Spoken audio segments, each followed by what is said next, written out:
everyone. Today we have our another new episode, and we will discuss on the quest for immortality and AI and human longevity. We have our world famous speakers, Mr. Anthony, Madam Ali Rice, Mr. Rob Enderley, and Mr. David Smith. Anthony, my first question for you: how can artificial intelligence accelerate breakthrough in aging, research, and life extension technologies? Okay, well, I'm going to commence from a very profound philosophical perspective and then execute the question accordingly. Okay, since the dawn of man, our greatest dread has always been the knowledge of our mortality. Since the dawn of man, our greatest dread has always been the knowledge of our mortality. The law of decay, the second law of thermodynamics, entropy, says that all life in this universe will cease. This includes death of the entire universe itself, the cosmos, and so forth. The universe is unavoidably proceeding towards cosmic death. This is due to increasing disorder and dissipation of heat. This is the fundamental law that affects virtually everything that happens within our universe and so forth. Okay? Thus, the second law of thermodynamics guarantees that physical beings cannot live forever. It is the immutable metaphysical law of the universe. It is the immutable metaphysical law of the universe. Okay? All things are subject to decay, deterioration, living or not, biological, mechanical, and finally are destroyed.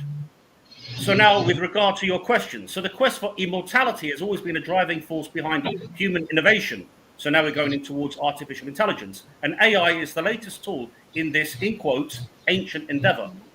So AI has emerged as a powerful tool in the quest, offering unprecedented capabilities in analyzing biological systems at an incredible level and accelerating drug discovery. So drug discovery and the pharmaceutical industry as a result of AI is ever evolving and so on. Okay, so can we conquer death? Can machines help us live forever? Well, this obviously brings me to digital immortality, something that's spoken about a lot within transhumanism and so forth. So digital immortality, mind uploading, where human consciousness is transferred into a digital substrate. This is something that's very discussed at an extensive level within transhumanism and so forth. And basically algebraic topology, which is a new mathematics, actually helps break down and look into the brain at incredible levels. So basically, by mapping the intricate connections of the human brain and simulating its activity, AI could enable the creation of digital copies of our minds, allowing us to live on in a virtual form long after our biological bodies have succumbed to entropy, the second law of thermodynamics, and ceased to be. So basically, the creation of digital avatars by an artificial intelligence platform that analyzes personal data and correspondence, okay, means that we could live on beyond death in cyberspace. In other words, we could live on in this virtual reality, if you like. And all of this is based on mathematical algorithms, machine learning algorithms that are responsible for this process. Now, there's 2 points. The first is going to be very quick, and the second is going to be a bit long. Firstly, digital immortality is in fact temporal. Even the digital you will eventually succumb to entropy. The AI platform, okay, will eventually succumb to entropy like all things and cease to be. So even the digital you is temporal. So digital immortality, in quotes, is actually temporal because even the AI platform will succumb to entropy. So digital immortality, in quotes, that's my first point. Next, as a philosopher, philosophically speaking, I believe that this is impossible anyway. The mind, the soul, the spirit of man is something that cannot be captured digitally. The mind, the soul, the spirit of man is something that cannot be captured digitally. Perhaps a pseudo version, a bit like a computer game, but not the real thing. The complexity of man, the human brain and mind goes way beyond scientific explanation. It enters into the realms of theology, metaphysics. Okay, not only that, how can you make an exact copy of someone's brain, an individual's brain? The complexity of the brain, it's the most complex thing, as I said last time, in the universe. So to make an exact print of someone's brain, as far as I'm concerned, is impossible. But then you have to explain the mind. The brain and mind are separate. How can you make an exact copy of the mind? The mind is not even tangible. The brain and mind are separate. The mind operates through the brain. So the brain and mind are separate. The mind operates through the brain, okay, during our life. Once the brain perishes, ceases to be subject to entropy, the second law of thermodynamics, the mind disconnects from the brain, retaining memory, thought, and personality. So it becomes a separate entity when the brain ceases to be. So we're talking about our soul leaving our body. Thus, consciousness is a continuum. It continues beyond death. So when the brain ceases to be, as a result of the second law of thermodynamics, the immutable metaphysical law of the universe, our mind, which was working through the brain during our lives, disconnects and becomes a separate entity. Our soul is basically a nexus of electromagnetic forces. So consciousness is a continuum that continues beyond death, beyond the physical network. Our soul is a nexus of electromagnetic forces that cannot be destroyed because of the first law of thermodynamics. We are immortal, but from a spiritual perspective. So let me mention a few other little bits here now, if I may. So, in short, what? Sorry. Continue. Yeah, sorry. Yeah. So basically, what are the implications from what I've just said? That there is more to life than the materialistic world that encapsulates human existence. Okay, there is more to life than the materialistic world that encapsulates human existence. We're now talking about a divine being, the spark behind consciousness and all of reality. God is the ultimate reality. I'm not touching on any religion as such, just pure theology, theistic evolutionism, theistic evolution. What is the ultimate reality? And during my debates, I've done a lot of debates about the existence of God with atheists. They always ask me the question, well, who created God, if you're talking about God? This is actually a non-question philosophically. By definition, God is an eternal being who dwells beyond the sphere of time and space, an infinite being, infinite in both time and space. So you can't ask such a question because by definition, God is eternal. So you can't ask that question. So that's number one. It's an oxymoron. This is known as circular reasoning, and circular reasoning is the fundamental fallacy in logic. We are locked in time. Man is bound by the sphere of time and space. We are locked in this bubble of space and time. We are bound by time. So we cannot comprehend anything that is eternal in nature. It's logical. The mind can't reach that point. The eternality of God transcends science and human understanding.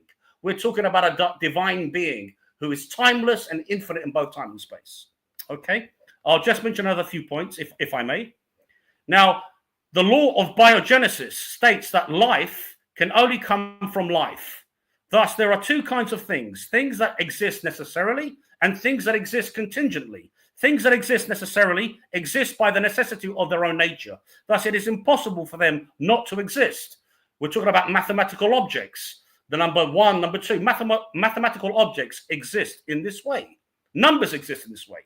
By contrast, things that are contingent do not exist necessarily, but exist because something has caused them to exist. And then it needs to be explained. Okay? Can you hear me? Hello? Hello?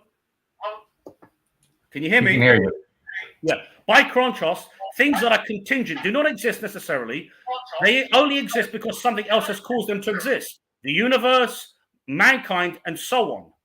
So if the universe has a cause for its existence, that cause must be a non-physical, immaterial being that dwells eternally beyond the universe, outside the sphere of time and space, this electromagnetic field, 0-point electromagnetic quanta.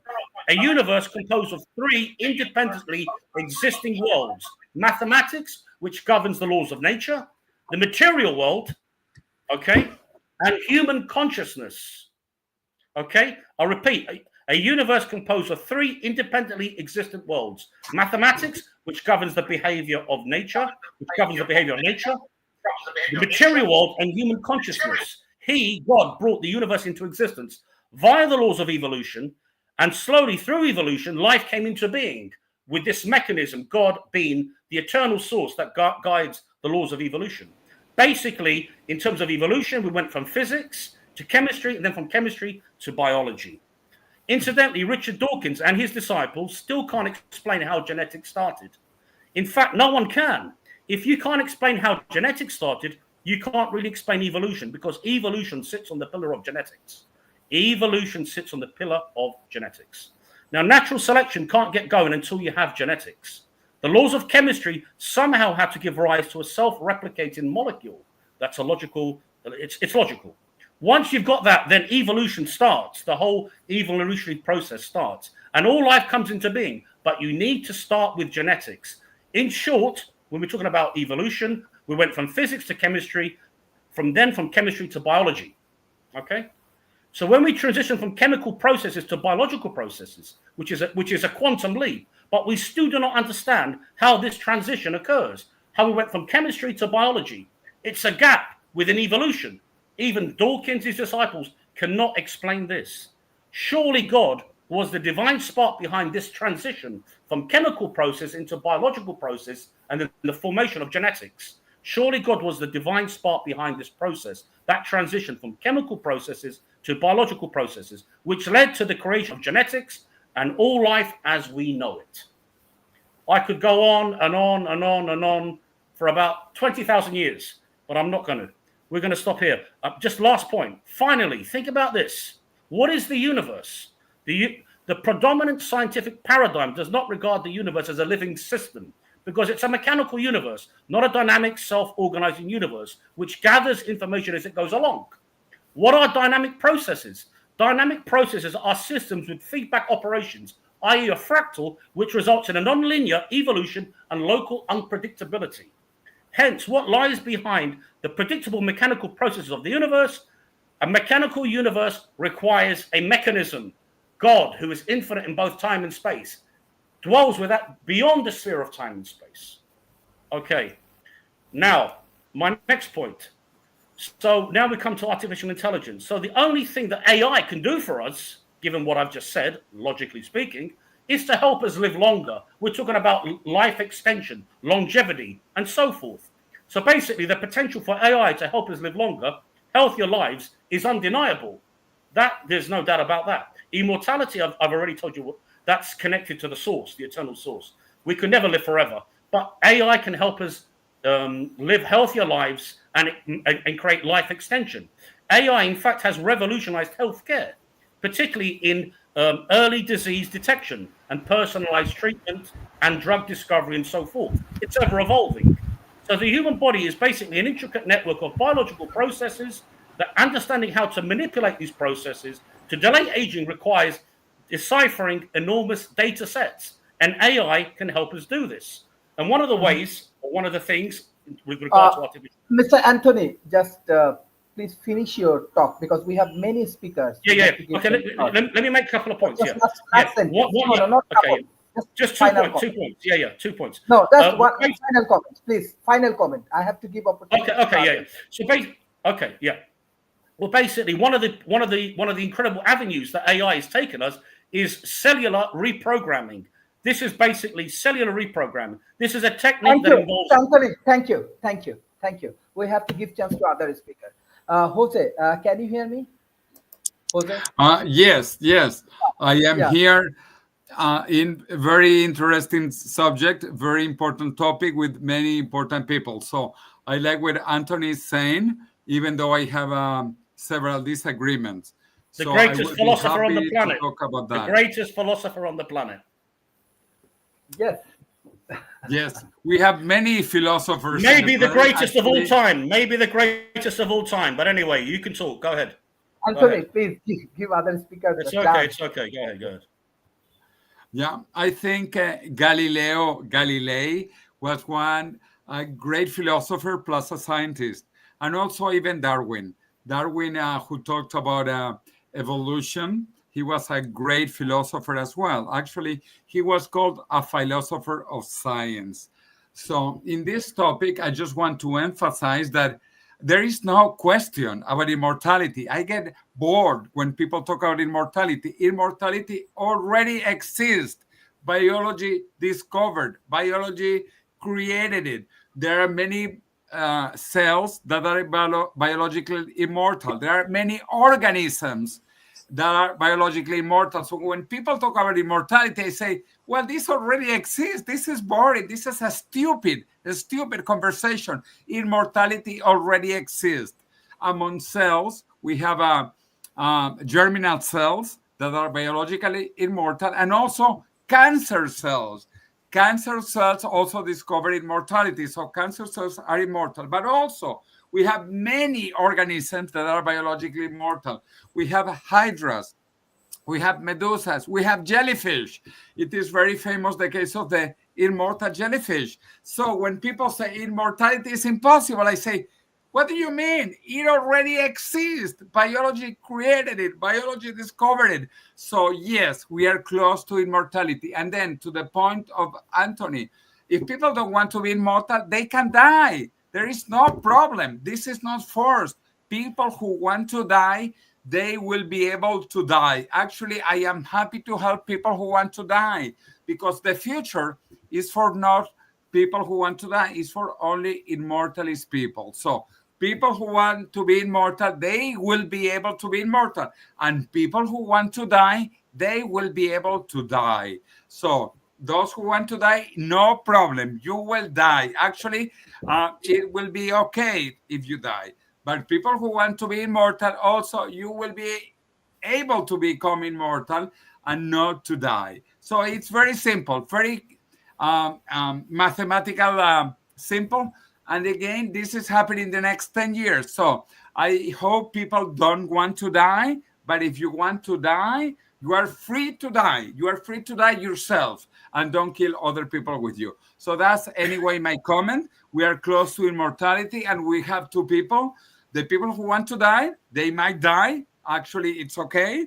And the people who don't want to die, who will inherit the planet, because immortalists will inherit this planet, and we are close to immortality. Thank you. Thank you very much. Thank you. Didier, you want to add any point for immortality? Okay, I think he.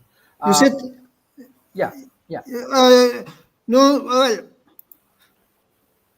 no, I don't have so many things to say at the moment. I was just commenting that, of course, Jose is correct that there are already immortal animals at the moment, but there is no immortal animal with a complex neural system. And, well, it doesn't mean that it will be always the case. And of course, I suppose this meeting is to speak about the possibilities around AI. And I think it is one of the very important questions, how to use AI for longevity. I'm just finishing one article about this for a book for Springer. But okay, not easy. And somebody told me that at the moment we are all speaking about LLMs, and LLMs are, well, not really enough to for big let's say big scientific progress. So I'm still waiting actually to see AI really used for longevity, except for unfolding proteins. But for the rest, I don't have any example. Well, maybe in silico medicine, I don't have big examples of useful AI already. But I'll be happy to hear you about useful AI. That's it. Thank you. Professor David Smith. Yeah. Dr. Sharif, thank you for letting me be part of this spirited discussion on this topic, because it is one that is really important as we go forward. Because, the base question you asked is, how is AI transforming the science, the longevity science? And it's actually doing this in many, many different ways. Rob and I and others have spoken often on your programs about the concepts of digital twins and simulations. This is being applied tremendously in this area. In drug discovery and development, some of the AI tools have really began to revolutionize what we see being done in that industry. Not just the classical pharmaceutical industry, but across all the different areas of that, including regenerative healthcare and others. see a lot of AI being used in looking at biomarkers, at genome analysis, and others. And the machine learning can really shift through massive amounts to find genetic markers of longevity and beginning to look at what are the correct intervention points that they can be applied. You know, we've heard about AI use in personalized medicine, and this is really in its infancy. And there's so much still AI hallucination in this area that we have to be careful, but it's definitely an area that's going to be used in this. You know, I see some other ones that are just so simple here. You know, the AI enhanced smart home, the AI enhanced remote care is really beginning to take off. My wife is a nurse practitioner specializing in geriatrics, and the use of AI has just tremendously gone up there. But you begin to see others, though. You see some of the folks looking around that where some of the comments are is that by the year 2030, we're looking at what some people are calling escape velocity for doubling the human lifespan. And we're seeing that. We're seeing some real areas, but there are some possibility biological limits that we're seeing. There's quality of health span versus total lifespan, which are very different. And, you know, just the AI elements in here, because what we're seeing in the next 5 years is very rapid progress in AI-assisted drug discovery, AI-assisted diagnostic, and personalized medicine. And, you know, we're beginning to see in places where we're in a place where AI is going to allow the individual humans to have self-actualization and self-optimization of using the AI tools to enhance their life, to enhance their lifestyle, and eventually their longevity. So, Dr. Shreve, I tried to go fast, but that's a quick one. Thank you. Mr. Rock. Well, thanks. Let's talk practicality here. If we're talking absolute immortality, most of projections I've seen suggest we won't achieve that in the next century, and perhaps not in the next two. In fact, most of the stuff says we're 200 years out. And given that predictions that are out over 10 years are highly unreliable, a prediction that's out 2 centuries is even more so. So I think from at least from that aspect of making ourselves immortal, I think we're probably a bit behind the time frame. It's not going to be practical for us. On the other hand, life extension, as David pointed out, is something that is aggressively being researched.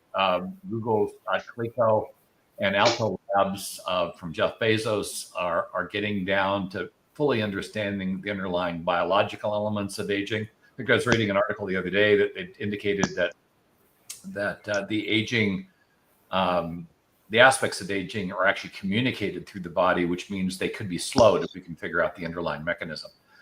With regard to digital immortality, the problem we've got in setting a timeline, I think Kurzweil said 2045 is where he's shooting, but remember that's out over the 5 to 10 year horizon of accurate predictions. So I wouldn't hold to that either. And I should point out that OpenAI's founder thinks we're going to have it in 5 years.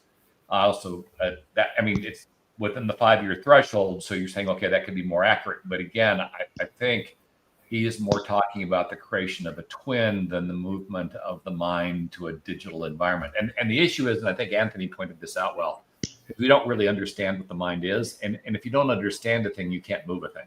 And so until we understand the underlying concept of the mind and how it works, it's not relegated to the brain alone. We're not going to be able to do that. On the other hand, when it comes to creating a digital twin of someone, something that could act and react and appear to be you to a third party, we are very close to that. We've got deep brain AI, hereafter story file and character AI that are already creating digital twins of dead people. And you can talk to them and they are believable. Hello History and Opedia have apps in place that you can have conversations with people that have passed, and it could work for them. It could certainly work for you. Now, it wouldn't be the you, but think of this: the you were when you were in your below 10 and in your teens and your 20s is not the you are now. You changed over time, and so this could simply be seen as another evolution, another progressive step in your development, where you create a digital twin of yourself, and that digital twin continues as long as the underlying technology is viable. Anthony also pointed out that the universe is going to end at some point, and transcending beyond that point is probably impossible. But who knows? If we live for billions of years, we might be able to figure that problem out as well. But I think that's beyond our relative horizon.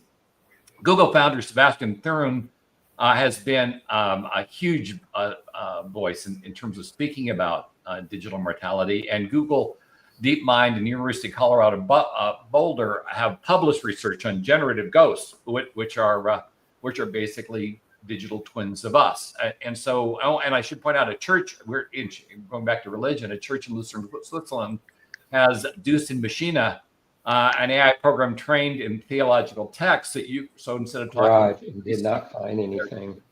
You can talk to their virtual priest. So the idea of creating a digital twin, that's near term, and that might be the best near term path for us, for at least an element of us, to experience some form of digital mortality, something that could appear within our lifetime and be used. And then I'll pass to somebody else because we know we've got a lot of speakers. Thank you, Madam Ali Rice.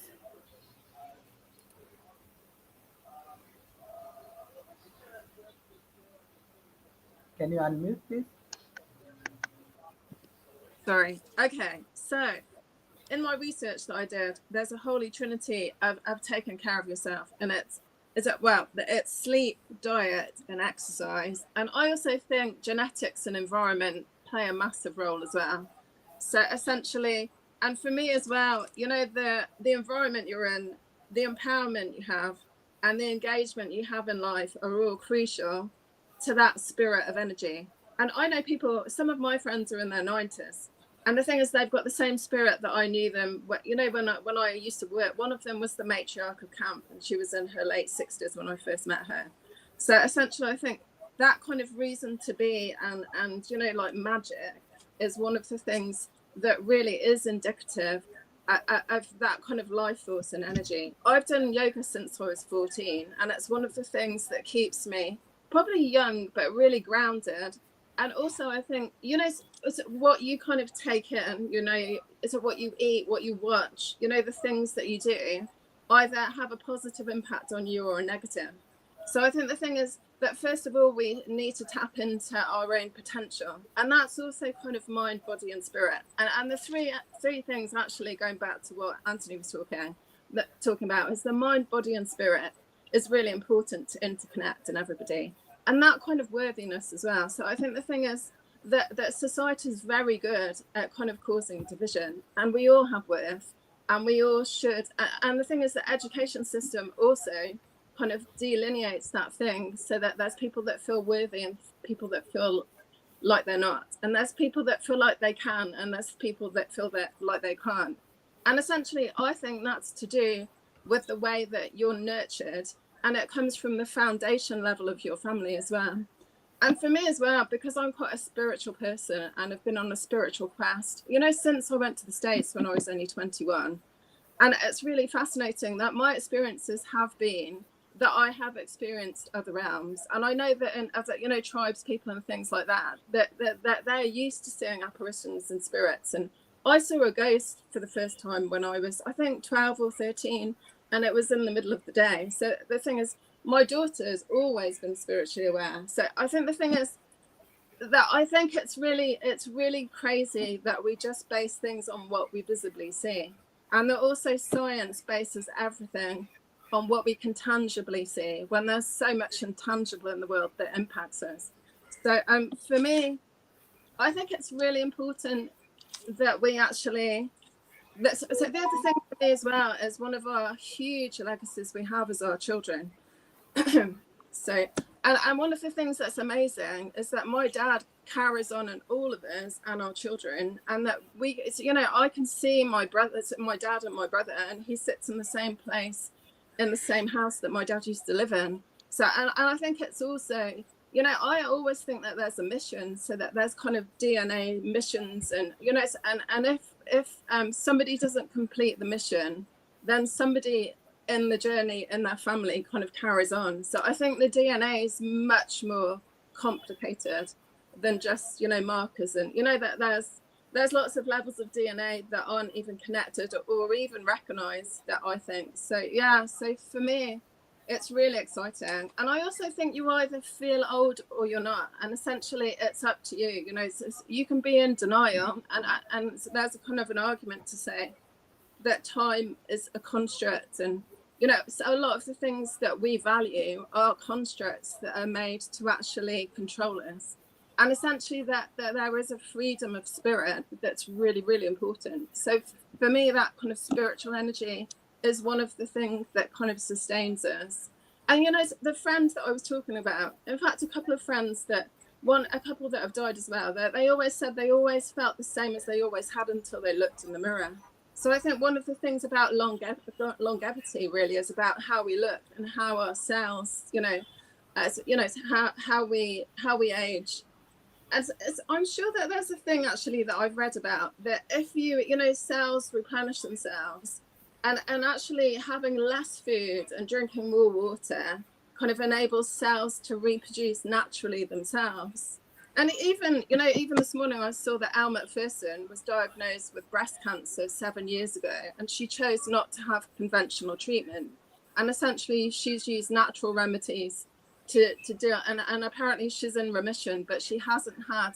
So I think the thing is, I'd always opt to have a natural alternative than have lots of intervention and chemo and things that are toxic, because I think the human body's got incredible ability to heal itself. And it's really, Western medicine has pushed us to an extent that we're afraid of not going on alternate journeys, because we're expected to do what everyone else does. And I don't think that's a good reason to do that. So that's what it does. Yeah, thank you. Mr. Shuti.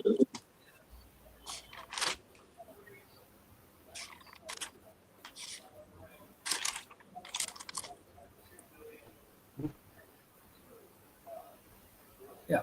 Shuti, do you have any points about this immortality? This is me. Yes. Okay. See, AI is certainly accelerating. Started accelerating research, and especially healthcare in last 2 years, when we started seeing, like when it came to the mainstream. Since and it is not only went to the research, it is actually helping common people also, and it is going to play a very important role in the longevity and aging research, especially into area like which is affecting the aging, especially like lots of biomarkers, drug targets, zero protectors, as well as improving the productivity of accuracy of predicting the treatment. It is I would like to focus more on the treatment area. See, we are I'm currently based into one of a state where I can say that accuracy of diagnostic is almost less than 40 to 50%. Being a healthcare startup, we have recently started implementing AI integrated healthcare services. What we are doing, we are always putting AI as our second opinion tools, and it is helping us to improve the diagnosis by almost more than 40 to 45% above the doctor, or you can say that it is giving the accurate prediction almost 90 to 95%. The recent advances it has that it also started prescribing the medicine, and for the same treatment, for the same diagnosis, AI-based applications are providing almost 40 to 50% much more medications than the doctors. And we are doing it in really into the live live examples with many of the patient as a sample for our startup. Since it is working on the especially into the predicting the medicines about the diagnosis and about the real biomarkers, AI is actually going to play a very important role in the longevity research. Thank you. YK. Hello, I'm YKY. I'm an AI researcher from Hong Kong, and my outlook for uh, immortality is much more optimistic than some of you guys. Um, uh, but I would rather focus on the. I mean, I have great faith in AI, but I think the government may be limiting the potential of AI. So that may be the bottleneck of the development of life extension technologies and things like that. So I would rather think that governments are the impediment to our progress in the near future. And one thing I would like to see happen is for governments to push forward the technical developments of health and life extension technologies. For example, it could be quite Keynesian in the sense that the government is helping the economy to develop further. So we are now facing the crisis of mass unemployment, where we haven't seen it happening, but most people would predict that it is coming. But well, for unknown reasons, we don't see it now. But we have a sense that it may be coming. So if we want to solve the problem of unemployment, we have to create jobs at the other end of the spectrum. So the lower end jobs would be disappearing fast. So we have to equally create many jobs at the high end of technologies. And these obviously include healthcare, but maybe other kind of domains. And and in order to create so many jobs, we need the visions to be very grandiose. So it's not just incremental like projects, like small projects. How to improve the services of call centers by 10%. That's too small scale and trivial. And we need the governments to to initiate very extremely big projects. And that's what I want to see happen. But we also need to address the problems of other Keynesian policies in general, which, for example, it may be unfair. It creates maybe collusion between some companies and things like that. But so we also want to keep the competition to be fair, which is a big problem in such government policies. But I think that it is worth considering this option. So that's one of my points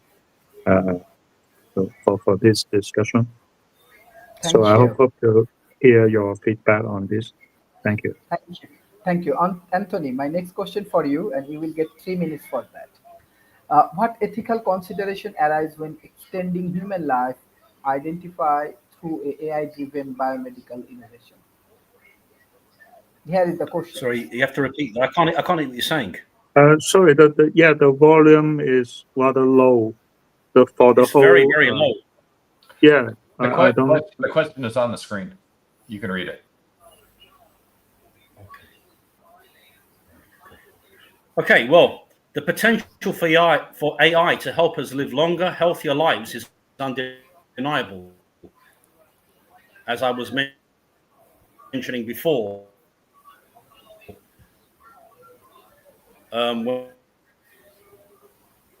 when I was giving you my initial monologue, revolutionized healthcare, particularly in early disease detection. Okay, so personal treatment and drug discovery and so forth. Sorry. Yeah. So basically, the human body is an intricate network of biological processes. And understanding how to manipulate these processes to delay aging requires deciphering enormous data sets, which is what I was trying to say before when I gave you my initial genius philosophical scientific breakdown. Now, one of the most exciting prospects of AI in life extension research is the ability to enable personalized medicine. Okay, so now before I was talking about science, philosophy, and my genius philosophical mind went beyond space and time. Now I'm coming down to the basic things of artificial intelligence and everyday life. So AI can analyze individuals' genetic makeup, okay, medical history, and so forth, life choices, and through that you can create a personalized aging plan. So before I gave you science, philosophy, and one of the greatest philosophers the world has ever seen, there's no doubt about that. Now I'm going to just give you just the basic breakdown of artificial intelligence and so forth. So basically, AI and cellular rejuvenation. AI and cellular rejuvenation. At the cellular level, aging is characterized by a decline in the function of cells and tissues. So we're going back to the second law of thermodynamics, the immutable metaphysical law of the universe. Everything over time ultimately decays. Nothing can stand against the force of time. Regardless of what the others have said, nothing can stand against the force of time. God is the elixir of life. To know him is to be eternal. He is eternal and dwells beyond the sphere of time and space in eternality. He dwells beyond this electromagnetic field, the 0 point electromagnetic quanta, and so forth. So AI basically is playing a crucial role in understanding, potentially reversing this process in terms of aging. One of the research areas that they're focusing on is sentient cells, which are cells that basically have stopped dividing and contribute to aging and other diseases that come with aging and entropy and so forth. So basically, AI can help identify compounds that selectively eliminate these cells. So we are progressing in an incredible way within artificial intelligence in terms of longevity, in terms of promoting health within a human being, longevity, but not immortality. That's impossible, as I have already described through my scientific and philosophical genius monologue. Another promising avenue is the use of AI study in terms of cellular reprogramming. This technique involves resetting cells to a more youthful state, actively reversing the aging process, which is phenomenal at a cellular level. AI can analyze these complex signal pathways involved in cellular reprogramming, identifying key factors that can be manipulated to achieve rejuvenation. In fact, I wrote a story in my first book. I'm a philosopher and a science fiction writer. My first story, Molecular Alteration, was all to do with this what I'm discussing here, molecular alteration. Jack Webster dreams of rejuvenation, the closest thing to immortality, the greatest quest that man has longed for from the dawn of man, and so forth. Now, sorry, you still there? Hello? Yeah. Hello? Yeah. Now, another one is the integration of AI with the human body. The integration of AI with the human body. In the future, and this is now being a science fiction author, I'm sort of tossing this into the future. In the integration of AI with the human body, in the future, we could have AI-powered nanobots patrol our bloodstream, repairing cellular damage in real time, preventing the onset of age-related diseases. Okay, so we're talking about nanobots. We're talking about the future. These microscopic machines could continuously monitor our health, making adjustments to our biology as needed to maintain optimum biological function and so forth. Okay, Thank so now I'm you. coming from a more practical level. And then there's regenerative medicine, how medicine is evolving in such a way that basically we can replace damaged tissues and organs, and AI is making significant contributions within this field. Basically, AI can assist in the development of regenerative therapies that can restore function to organs, effectively reversing the aging process. So we are seeing some incredible, tremendous advancements within this particular domain. So, for instance, AI can be used to design biomaterials that promote tissue regeneration to optimize the conditions for growing replacement organs in the lab. So it's almost a Frankenstein sort of scenario here. Okay?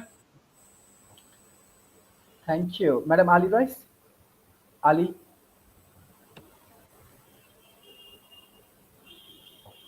The other thing, Anthony, that you didn't mention is the stem cells and their kind of, so essentially, I think that the thing is, I don't really understand all the science, but I know I've got an elderly dog that I'm really bonded with. She almost died in probably, I think it was February or March, and she was treated with that anyway. But essentially, there is supposedly stem cell treatment that you can get that brings their a senior dog back to kind of the same vitality that they used to have. Anyway, so I think the thing is, I just think the science is amazing, but I still think it needs to marry with kind of health and well-being, and the fact, that food is either poison or medicine. So, and the body is a temple. So I do really, truly believe that what you eat, what you choose to do, how fit and how much exercise you do impacts the way you live. And if you don't use it, you'll lose it. So essentially, so I do think it's, it's about lifestyle choices. It's about kind of setting, being role models. So your children, definitely in the UK, I know that in this generation, there's a lot of obese children that are likely to die before their parents. And essentially, God forbid, that's kind of the most nightmarish situation I can imagine, to lose a child. So essentially, and I think Malaysia as well. I think Malaysia is one of the countries that is really majorly affected by obesity too. And essentially, that's because they've followed suit and they've become westernized, and they don't eat the same food that had nutritional value. So I think the fast food industry has a lot to answer for. And I think coming back to governments, that government should restrict what goes into things, so that what we eat is natural and beneficial. There's a garage down the road, and I've never seen so much junk in my life as there is in that. And it's sure sugar and just chemicals and horrendous stuff. So I think the thing is, it is really important that we make conscious decisions. And I also think kind of I know it sounds really glib, but I think being connected to nature is really, really important. And that's fundamentally something that I've never lost, my connection to nature.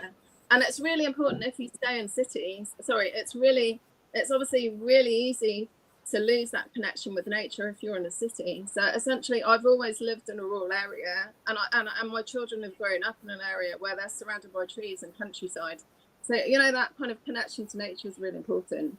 And actually, like the biodiversity of where you live and the health of the air and the water, and is all kind of all has impact on the way that our lives run, and in our communities as well. So it's really important. And I also think I think there's also in the West, there's something that's happened. So we've lost a lot of respect for our elders, and I think the thing is that our elders really have a lot of wisdom to share, and for me it's really important. So my mum is incredible, and her, she's always been there she's always been in education, but she's always valued nurturing young people so they can fulfill their potential. So essentially, I think the other thing is kind of reframing aging and the elderly, because I think the thing that actually lets elderly down is when their health is gone, and I think health is our real wealth, really. So kind of if you can monitor your health and pick up things early so you prevent things happening, it's much better than trying to deal with something that's actually that's actually within your body. So and there's also disease is the fact that you're that you're ill at ease with yourself and your environment. So essentially, I think that stress and psychological impact of what's happening in your life also has a toll on what happens. Thank you. Mr. Rob, my next question for you. Could AI help achieve not just longer life, but healthier and more meaningful aging? Yeah, a number of ways. We certainly have talked a bit about agentic AI over time and the idea of having an agent that can act in your stead. But part of agentic AI is provide guidance and help. Basically provide you with a digital personal trainer that could help you with diet, could help you with exercise, could also help you identify things that could extend your life and make you healthier longer. YKY mentioned something that I agree with in terms of government, and one of the issues we've got to deal with when we talk about extending life is the age of retirement and what to do with a bunch of people that now are living 2 or maybe even 3 times their normal life expectancy. I mean, right now retirement is typically set 60, 65, depending on where you live. But if we were to extend life expectancy by a multiple, I think the average life expectancy for a male here in the United States is about 78. But if we were to double that, then shouldn't the retirement age also be significantly increased? But who's going to vote for that? So one of the reasons I think government is not all that excited about extending life is it creates a long-term problem for them. They have to solve what to do with all these now increasing number of retired people. At the same time, birth rates are declining. And so the number of people that are around to support the folks that are retired isn't sufficient, and increasingly not so. So the one of the bottlenecks, we're going to correct the bottleneck and really get everybody focused on extending life. We do have to address some of the economic difficulties surrounding what we're going to do with a lot of relatively healthy but non-working people that aren't contributing. And of course, we overlay that with the concerns about AI taking jobs altogether, and you get a sense that, well, we're either going to have a future that's very Mad Max life, or we're going to have one that's maybe a bit more utopian, a bit more like the ending of the guy that traveled through time. What the hell was the name of the movie? The time traveler movie, where you've got basically really healthy people that don't do any work and just float around and don't evolve, which could be problematic. So in the end, we've got to solve some of these overall socioeconomic problems as we extend life. Now, as we talk about extending the life, we've got a lot of companies that are working on it. General Electric, of course, is with GE Medicine has been creating digital twins of organs that, if it was tied back to your agent, could be able to tell you what's going wrong with your body and what you could do in terms of consumption, exercise, and other behaviors that could extend the life of your organs, of your body. Sharif just put up nanotechnology. I was reading the other day that we've now got at least prototypes of nanorobots that could go in and do vascular repair and maybe do other things that we typically require invasive surgery. Again, extending your life, and certainly there are tests of cancer vaccines that are being trials that are in place in Europe, and cancer is one of the leading causes of death. And so we're going to get rid of some of the causes. We again can extend our mortal lives. And I think Ali's comment about not putting poisons in your body. I was in a lecture a few years back talking about how chemotherapy was developed, and it's an interesting story. I won't recount it because we don't have a lot of time here. But other than the fact that the doctor that developed it risked his career and his life to create what was a mechanism of multiple poisons being injected into the body to extend its life, and it worked.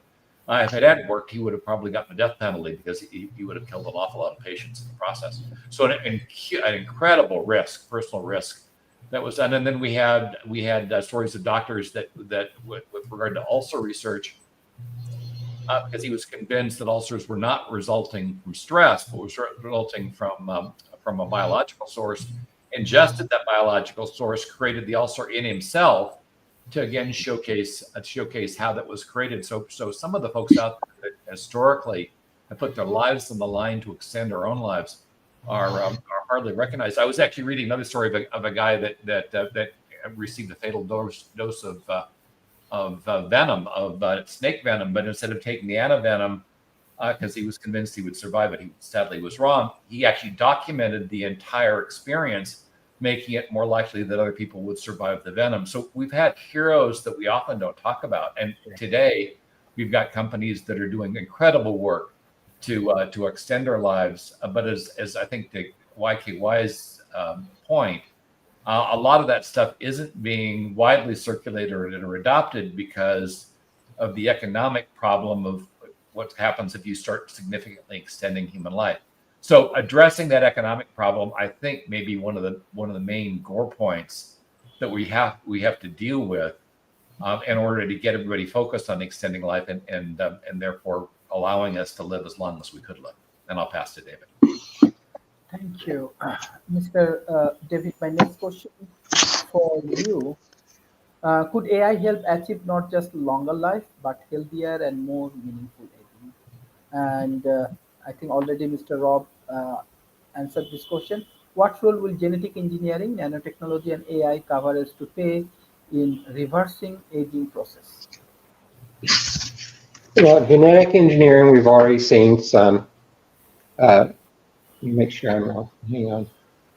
Genetic engineering, we've already seen some dynamic results going forward because we're seeing it begin to play a revolutionary role in trying to target the fundamental biological mechanisms. And sorry, it's those fundamental mechanisms that are one of the keys to helping us do the root cause of aging as we go forward, not just regenerative healthcare and others like that, but going in there. So AI provides powerful predictive and analytic capabilities to really help us understand the extremely complex biological pathways which are underlying aging. It accelerates our research by, in a very short period of time, analyzing massive data sets. That in the past, particularly as you look at the genetic side, looking through the RNA extensions and others, just have taken years, can be done in a day in many of these instances. We see AI really being used to both accelerate drug discovery, protein design, and gene editing, but also being used as a tool to model this, to look at what ifs, to do multiple scenarios going through it, and without endangering humans because of the use of digital twins, and how that can be used in this instances. Gene editing like CRISPR and others are advancing so far. We see some recent announcements of using it to switch off genes that drive aging, as to switch off genes that trigger some of the mental diseases associated with older aging. And we're seeing others where we can reprogram and even reverse cellular aging today, which are all enabled by genetic engineering. Now, nanotechnology is very interesting to me because as Rob went back to one of the movies, I go back to one of the movies where you had the submarine miniaturized and going directly into the blood cell. Because what nanotechnology allows you to do is precise interventions at the molecular level, at the cellular level. And this is where we're seeing these nanobots designed to repair damage directly in tissues, to be able to target delivery of gene editing complex or molecules exactly where they're needed, versus our approach today, where we inject most of them in the body and let them find where they're needed. And we're also seeing this type of nanotechnology not just used actively, but we're seeing nanotechnology-based sensors and devices where they can continuously sense, monitor, and provide feedback. And so to kind of, because you have so many people, should wrap this one up. We see that AI analyzes the biological data and designs optimize gene editing strategies and nanotechnology interventions of all different times. And even these nanotechnology provides additional feedback into the AI to enhance what's going on and to enhance the genetic engineering. Because this type of feedback enabled by the nanotechnology and the AI will let us modify and reprogram cellular functions, which can help lead to life extension in there. So you see a lot of those, and hopefully some of this will be allow us by advances in AI and computation, particularly biological computing, to fast track the discovery of anti-aging compounds and really enable the ability to do age reversal, which is, I believe, the nearer term outcome before we get to the immortality, which I agree with Rob is probably a couple of centuries away. So, Dr. Sharif, I hope that's a quick answer. Thank you. Mr. Didier, can you hear me? Yes, I can hear you, but I had nothing to say. So Okay. Okay. I'm Thank you. listening. Okay. Okay. Thank you. Mr. Shudit, can AI simulate or model human consciousness to preserve identity beyond biological limitations? What's your thought? Can you unmute, please?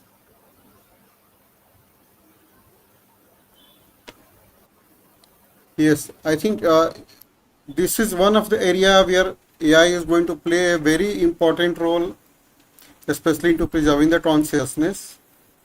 And it will not actually the way it is happening that it is certainly going to help in it. But I'm not much more focused on this area of research. But yes, this is certainly going to help. Thank you, Mr. YK.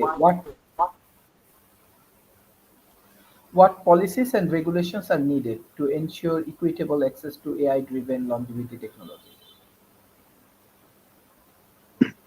Uh, okay. Um, what regulations? Um, I um,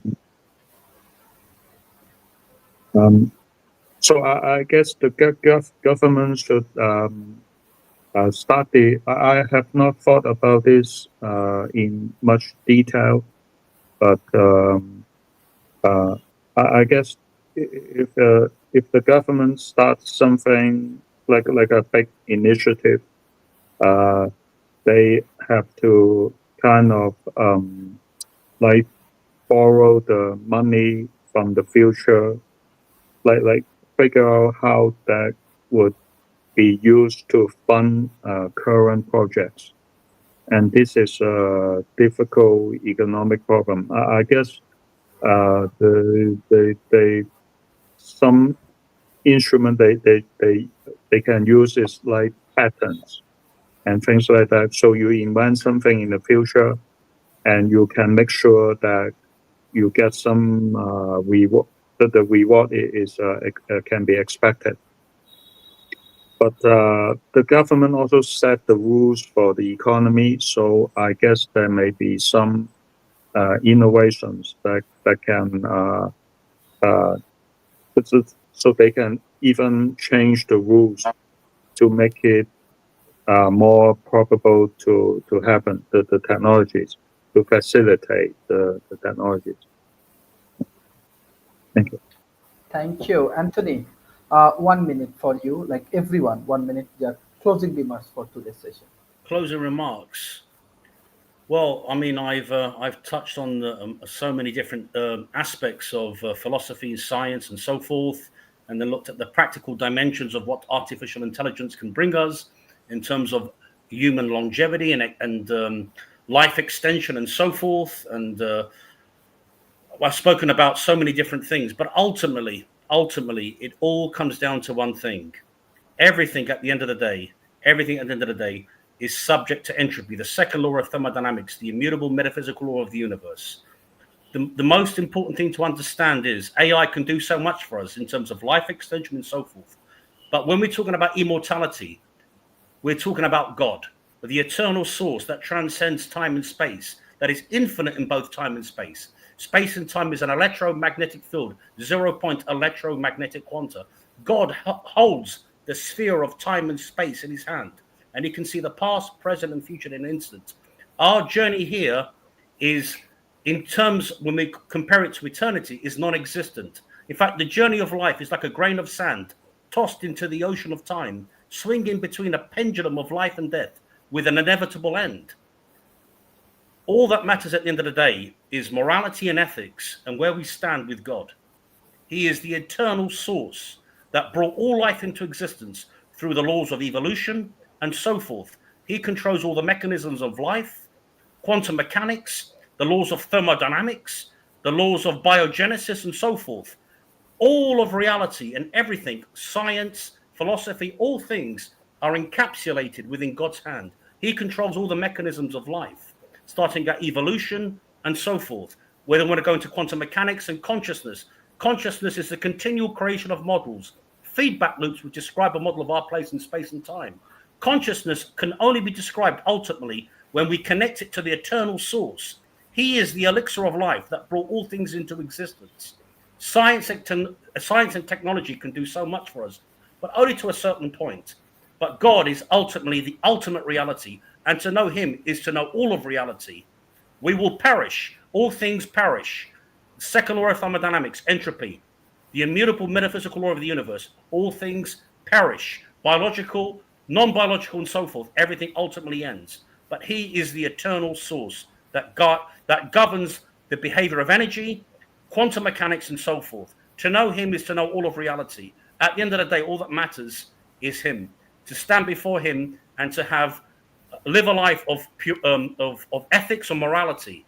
God is the ultimate reality. That's it. Thank you. Ali Rice, what's your closing remarks?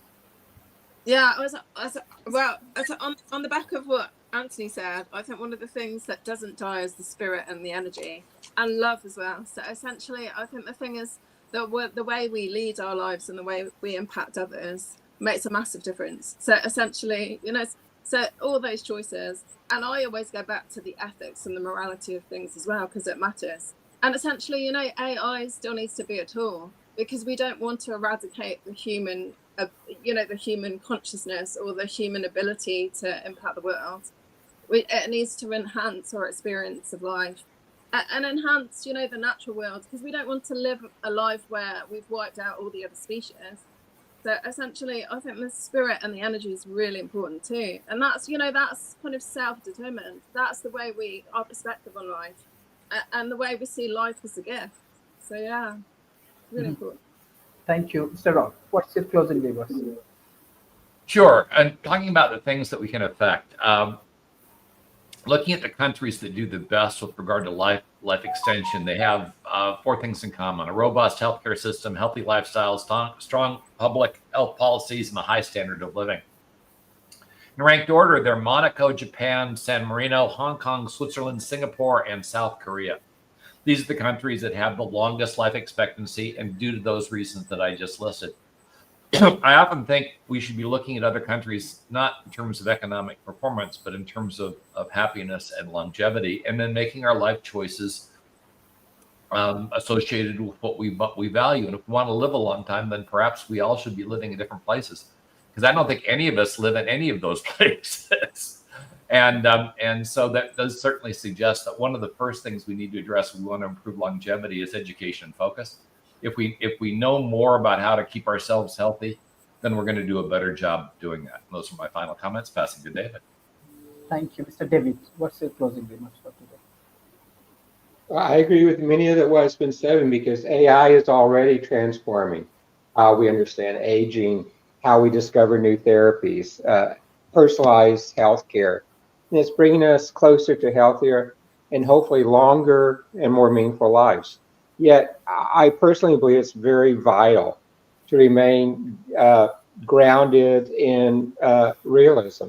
While we dream of immortality inspires really bold visions, we must acknowledge that really there's a profound biological, science, ethical, societal challenges that remain.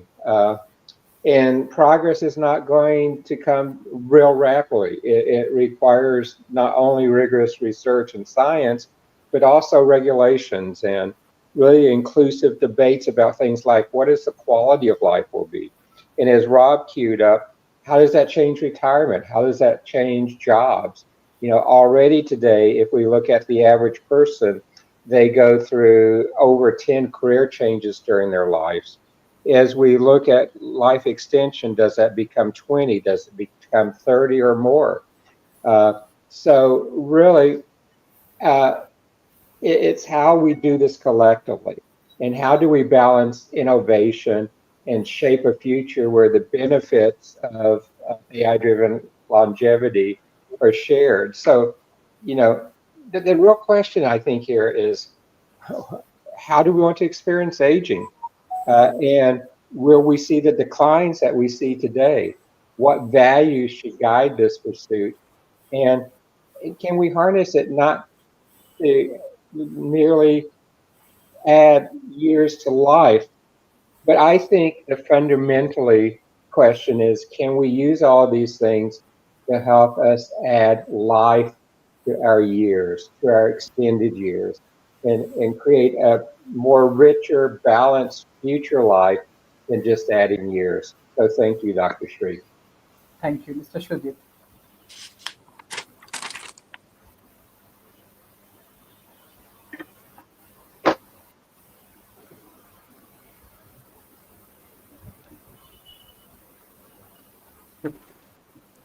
See, AI is already getting used to analyze various data sets, especially related to immortality, longevity, and aging research. So it is actually going to help a lot, especially into targeting various research, the genetic markers, geroprotector markers, and it is going to play a very crucial role into immortality and making the life meaningful. Thank you. Mr. YK, what's your closing comment?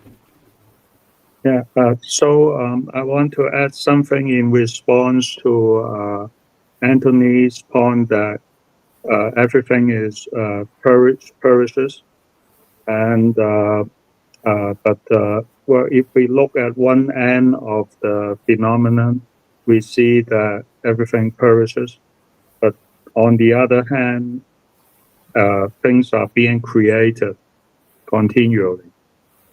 So, you if you focus on the decline of things, you get pessimistic. But you can also focus on things being created seemingly out of nothing. But it's out of the current environment that we see things are being created. So that may make us more optimistic.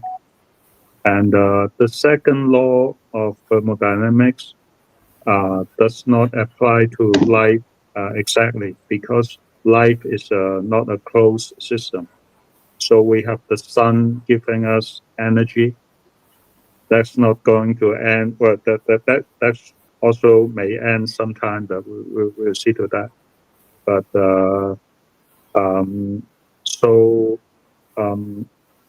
yeah, I used to get pessimistic because of the second law, but after a long time of thinking, I don't think it's the end of the question. I mean, it's still open. And I want to add one thing to close this, is that I see much more hope in the near future that we can use organ replacement to, replace our bodies. So, I mean, if some of our organs gets old, the simplest thing is just to replace it with a new copy. And that may make us younger, like the real young people. And so what do you think is the first organ that can be replaced by technology? Anyone have a guess? It's an organ that's easily replaced. I mean, it looks like it's easiest to replace, but it is Human, usually we don't call it an organ, but it's human, easier. human Uh, brain, hmm? human brain. No, brain is the last one. It's the most difficult, I think. But the easiest one is, I guess, blood.